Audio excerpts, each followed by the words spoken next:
I've talked to families who said they spent $150 to go bowling with their kids on the weekend for a couple hours. Hey, everybody, and welcome to Here's the Scoop from NBC News. I'm Yasmin Vasugian. So today on the show, bowling is breaking the bank. What does Wall Street have to do with it? Plus, a political organizer who helped bring a sexual assault allegation against Maine Senate candidate Graham Platner to light talks about how she's pushing for more accountability in politics. Up first, though, the sudden death of South Carolina Senator Lindsey Graham on Saturday night has added yet another twist to the midterms. So Graham was up for re-election in November after representing his state for 24 years in the Senate.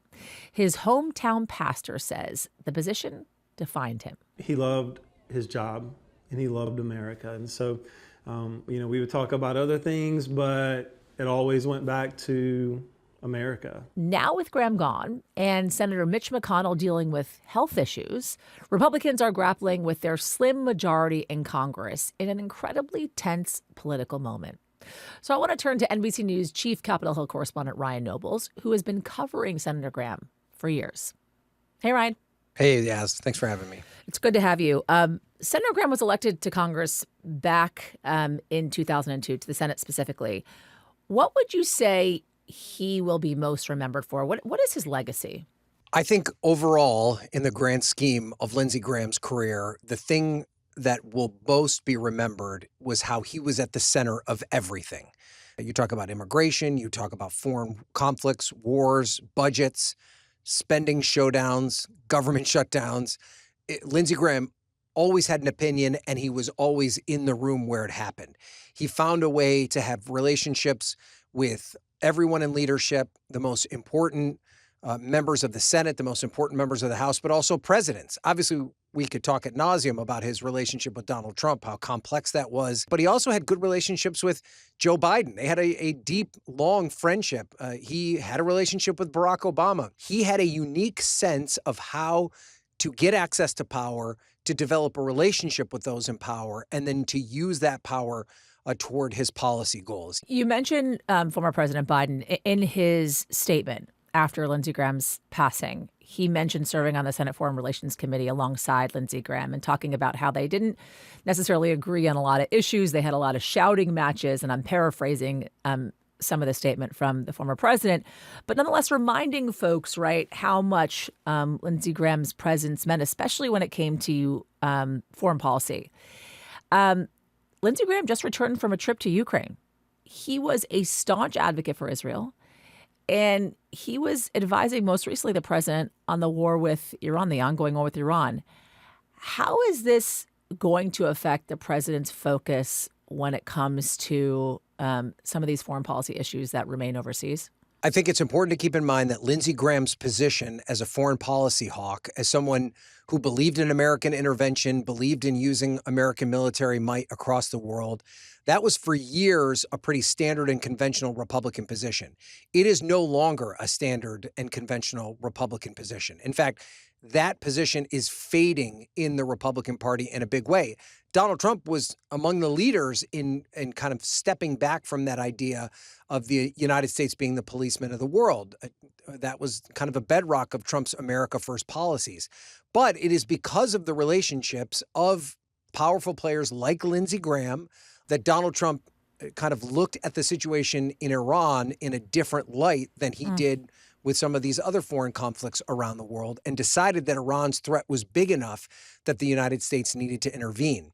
With Graham exiting the stage, you are losing a very passionate and powerful voice, someone that Donald Trump trusted when it came to this type of American foreign policy. I don't know how that is going to impact the situation in Iran going forward, because the United States already finds itself in a position where it's got to deal with it.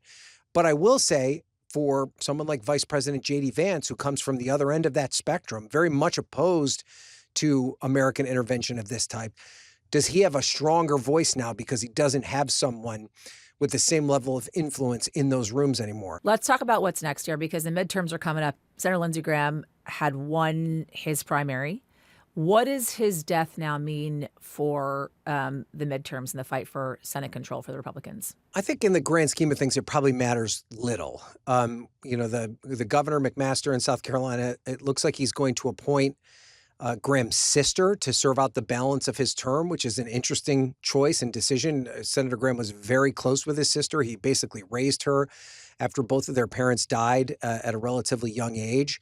But it also means that is going to be basically an open seat for the upcoming primary that'll take place in August, that she's going to serve in a caretaker role, and that there'll be a new senator there. They're not going to appoint someone who can then run from that perch. And so that could be a pretty wide open primary. There are a lot of potential candidates. The Lieutenant Governor Everett could be a candidate. There's a number of members of the House, Joe Wilson, Nancy Mace, Ralph Norman, who have all put their hands up. But I think at the end of the day, what you're probably going to end up seeing is Donald Trump come in at some point and saying, this is who I think the next senator should be.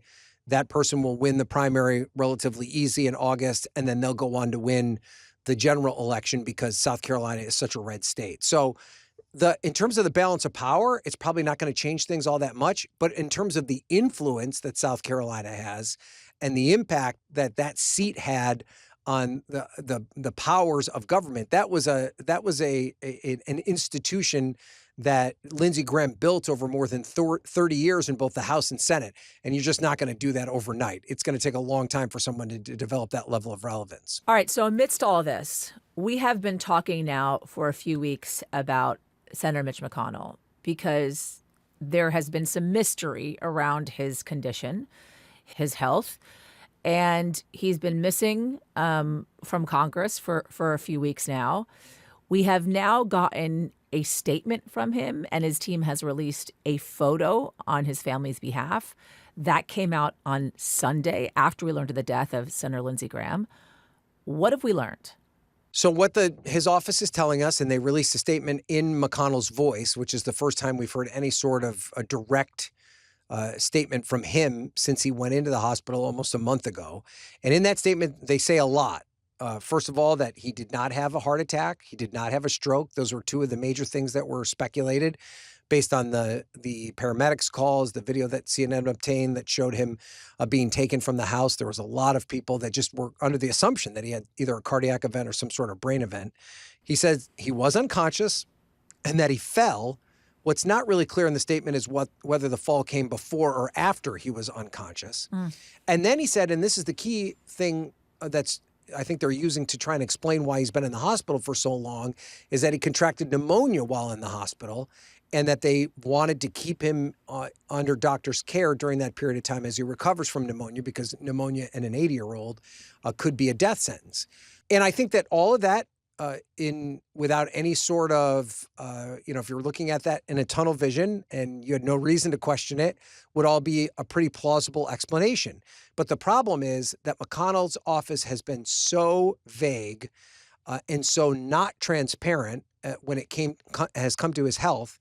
While they chose to take that route, the internet has come in on the other side and filled the void with outrageous and fanciful conspiracy theories. Pictures, by the way, which I've seen. Right. Yeah. And what's happened is, and I don't know if this has happened with you, Yasmin, is that I've got what I would describe as normal people coming to me and asking me whether or not McConnell's brain dead, whether or not McConnell, is on life support. And there's just no evidence to that. But I think the level of his health and how long it's going to take for him to get back and vote is the question that we still don't have answered. And I'll just make this last point, Yas. They can continue to say that he's actively involved in the work of the citizens of Kentucky and he's debating U.S. Senate stuff and he's calling and taking calls and all that stuff. And there's no way for us to prove or disprove that. What he is not doing, what he's been unable to do for more than a month, or it'll end up being more than a month, is cast a vote in the United States Senate. That is the most important job of a United States Senator. So just by that definition alone, he's not doing what is expected of him as an elected official. Ryan Nobles, thank you. Thanks, Yasmin. So Maine Democrats are now racing towards this July 27 deadline to nominate a Senate candidate to replace Graham Platner. Platner officially ended his campaign on Friday after a woman that he once dated, Jenny Rassicott, accused him of sexual assault. Platner denies that allegation. One person who helped Rassicot go public with her story was attorney and social media influencer Cheyenne Hunt. And it wasn't her first time. Hunt also helped amplify sexual assault allegations against former Democratic Congressman Eric Swalwell. Swalwell has called those allegations false. Now, Hunt is the founder of an advocacy group called Reckoning Action, calling themselves part of the next generation Me Too movement. So what does Hunt want to see come out of the search for a new candidate in Maine? And is there more that needs to be done to ensure accountability behind the scenes? For this, I want to bring in Cheyenne Hunt. Hi, Cheyenne. Hi. I want to start with Graham Platner, if we can. This was a bit of an evolution for you, to say the least. You initially actually endorsed Graham Platner last fall when you were executive director of Gen Z for Change. It's an advocacy organization. And there were at the time, Cheyenne, a lot of controversies around his past, right, at this point, including Reddit posts from 2013 where he downplayed challenges for military members reporting sexual assault. At the time, though, you chose not to revoke your endorsement until several women who dated Platner accused him of this quote unquote toxic and unsettling behavior in this New York Times piece that came out. Why was that for you at that moment? Why was that a red line versus the other things we had already known about Graham Platner in the lead up? I think the Platner campaign was trying to push this narrative that he was a changed man and that this was somebody who maybe had a troubled past, but had gone on some kind of journey of, reparations and had somehow reformed himself, his behavior. And I think a lot of us want to give grace to others and to believe in the possibility of self-improvement, of growth, of change. But the New York Times article made clear that this wasn't just a set of, problematic posts online. This was a worldview about women and what they deserve and a willingness to act that out in a way that was demonstrable physical violence. What was in that article itself was quite severe, and for me was a red line and made clear that this was a pattern of disrespecting women and that was enough of a red flag to pull my support. So important to note here, as I have to say, Graham Platner has denied the allegations so far made against him. So, Cheyenne, there was this New York Times piece, obviously, that came out. We talked about it. And Jenny Rassicot was named in this piece, but the degree to which her story was talked about did not come out, right? And then the Politico piece came out, more with the details of what actually took place with Jenny. And you helped bring that story to light. What happened there? So when Jenny first made contact with the New York Times, actually, they made contact with her. So let's be accurate there. They reached out to her. Her boundary was pretty clear that she never wanted to come out named on the record if the story of sexual violence was going to be told in full. That felt like a violation to her. If you read the piece, it says, he showed up to her house uninvited, drunk, and she declined to elaborate on what happened next. I don't think that landed in the way that she intended, and that, clearly people still weren't getting the full extent of what Platner was capable of. So we were connected to Jenny by organizers on the ground in Maine who handed our information over to her and, let her know that we had resources for survivors. She reached out, and ultimately in that process, we discussed what she might be comfortable with and how she could leave this experience feeling the most at peace. And for her, it was making sure that he was not able to garner any additional power that he could use to harm other women, and that people knew who he was when they were making their decision, that Maine voters knew exactly who he was. And so eventually she came to the point where she was comfortable going on the record and, very bravely, even on camera, detailing what happened that night. This brings us to a point in which you and I talked about earlier on in this conversation about grace, right? That you were willing to give Graham Platner grace until the New York Times piece came out. And I think one of the things that really excited voters about Graham Platner initially, and I'm sure including you, but I'm not going to speak for you, obviously, is the fact that he was like a political outsider, right? That is how he framed himself, right? He had this new energy. He was just this oyster farmer, right? He was unknown up until now. He'd been plucked out, and here he was. How do you balance, right, the need for the desire for new energy, right? New people, new leadership with people that might be bringing this like personal baggage, right? That might have things in their past that may not be up to par with how we want our leadership to represent us on the political stage.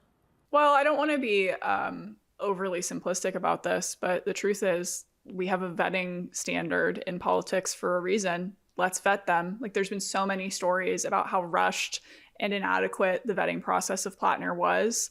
I think there's going to be more process stories that come out in the next couple of weeks exposing who knew what when. But the truth, I think, already is clear that there were many red flags that were turned up very early on with this candidate. And it wasn't a deal breaker for the people who continued to champion that campaign and for the folks who knew inside the campaign early on that this was going to come up. And I think we've seen folks who are, ambitious political operatives who walked away from this campaign and washed their hands of it for good reason. And that lack of vetting is one of those reasons. And by the way, it's not just an issue for new faces, right? You well know this. You helped publicize allegations against Eric Swalwell, which effectively ended his campaign for governor of California. Swalwell has been a huge part of the institution, the system. I had him on my show numerous times when I was on MSNBC. We're almost 10 years since the big Me Too movement wave. What can Reckoning Action do differently this time so there isn't a culture of backlash, right? So not only do you help bring these stories to light and bring these women to light, help protect them going forward, but also keep it going. I would flip the premise of the question, because I think the truth is when you are challenging structures of power and you're hoping to take agency from a misogynistic institution that has been able to get away with violence against women and act with impunity for generations, and you say enough is enough, there will be a backlash to that. It's inevitable. And if there isn't, we're probably not shaking it up enough. We're probably not making the difference that we set out to make. And our work moving forward with Epstein survivors to push for accountability there, our work with the Republicans who have continuously taken votes to keep those secret, that's going to be something where we know for sure there's going to be backlash. There's been an incredible amount of backlash to the work we've done on Graham Platner in Maine, and folks who aren't particularly pleased that we brought this forward. But the truth is our goal is no predators in power, period. And we need to change the story we're telling about American women. That's going to be controversial. I do have to also say, and you full well know this as an attorney, Eric Swalwell also denies the allegations against him. Cheyenne Hunt, thank you. Thank you. So whether you're still using bumpers or you're throwing strikes, bowling has been a staple for families on those hot summer days.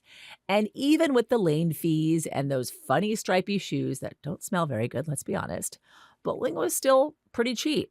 But that actually might be changing, and not just because of inflation. Our senior policy reporter, Shannon Pettypiece, has been looking into this as part of her series, Unaffordable America, and she joins me now to talk about it. Hi, Shannon. Hey, Yasmin. So bowling, it's been like this thing that everybody used to be able to do. It was super cheap. Families of 4, 5, 6 go and bowl. But now it seems like that is changing. And you've been looking into a company called Lucky Strike Entertainment. What's going on here? Yeah, I mean, bowling is kind of this classic, iconic, middle-class working man's activity when we think of in our own lives, when we think of in pop culture. But increasingly, people have brought up to me that they felt like bowling was becoming unaffordable. I've talked to families who said they spent $150 to go bowling with their kids on the weekend for a couple hours. And I heard from, people who are just sort of avid recreational bowlers. They used to maybe go bowl for an hour after work. They said it used to cost them maybe $10 to bowl a few games. Now it can cost them $20, $25 every time they want to go. And when I started looking into this question of why has bowling become unaffordable in some areas, it led me to this company, Lucky Strike. And they are a private equity-backed Wall Street corporation, and they have been buying up bowling alleys across America, small mom and pop operations, some larger bowling chains, to the point where they now own more than 1 in 10 bowling alleys in America. And when they come in, they make these bowling alleys sort of a more upscale environment. They put in a lot of money in renovations in some instances. They give it sort of a nightclub vibe. They have dim lights. They put in big screen televisions. It's supposed to lure in, birthday parties, corporate events, more casual bowlers. What is the actual impact this is having? As you mentioned, 1 in 10 bowling alleys are owned by Lucky Strike. So one area we zeroed in on was Wichita. There were 4 main bowling centers within the city of Wichita up until about 2022. Lucky Strike came in and bought 3 of those bowling alleys from a family that had owned them for years. I ended up talking to a lot of bowlers in the Wichita area about what happened since then. I've noticed the prices have kind of jumped a little bit. The food used to be awesome. The food is now awful. It's 4 times as much money as it used to be. So for the casual bowler in particular, it's much more cost prohibitive. They just have really every single thing that you can do to cut costs, they've done. One guy I talked to even complained about the price of Jell-O shots going up, which sounds silly. No, I get it. And it was a league tradition where if the center pin was left standing, you had to buy a round of Jell-O shots for everyone in the league. So these fun little league traditions that they used to have all of a sudden changed.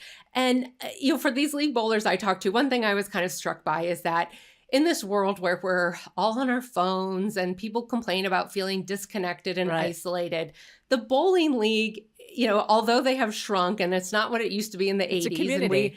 It is this community outlet. So it's losing that as well as just this affordability aspect. It's also interesting amidst all this, Shannon, because some bowlers have filed a class action lawsuit arguing the consolidation is anti-competitive. Mm-hmm. So, there's a whole policy side of this as well, too, because there are regulations and laws in this country that are supposed to prevent a company from taking control of an industry, raising prices and pushing out once they've pushed out all the competitors. I'm not saying that's necessarily what's happening here, but that is what this lawsuit is alleging. And I talked to a former FTC official who was one of these people, who is in charge of reviewing all these deals. And he said that, over the past few years, there has been this trend of private equity-backed companies coming in and buying up small businesses, whether it's bowling alleys, RV parks, the list goes on and on. And those deals kind of fly under the radar of federal regulators because they are focused on the big mega deals, the $100 million plus, the $1 billion acquisitions. That's where their focus is. And, there is, experts say this whole area of our economy that's sort of getting consolidated and gobbled up by larger and larger corporations that regulators aren't paying attention to. And by the way, the response from Lucky Strike, they have moved to dismiss the case in a legal filing. It said the improvements it was making at bowling alleys and investments in its marketing would actually increase competition. But it does seem like this consolidation is happening across the board with a lot of these small businesses. I cannot tell you how many business school grads I've talked to who have wanted to get into the business of, for instance, buying up a bunch of dry cleaners to consolidate and then be bought off by private equity. It's kind of the way of the world, it seems, these days. And I will say, Lucky Strike also said in a statement that, they do offer specials during certain hours to try and offer bowling at a lower rate and more affordable rate. So Sunday, from 11 to 1, you can come in and get a pretty good deal, or late nights during the week, you can get a good deal. So they do offer specials like that. The company does do a lot of marketing. So there's a potential that they can bring people into the sport. But I talked to some independent bowling alley owners as well. And they said that the business of running a bowling alley is not easy these days. They have been faced with rising costs like everyone else: property taxes, utilities, insurance, food costs for, the snack bar at the bowling alley. All of those things are putting pressure on them, while their customer base isn't necessarily flush with cash to start paying higher prices. And so the bowling alley owners are being squeezed too. It does raise a question of, what does the future of this sport look like, and how much longer is it going to be that iconic middle-class activity? Shannon Pettypiece, thank you. Thanks, Yasmin.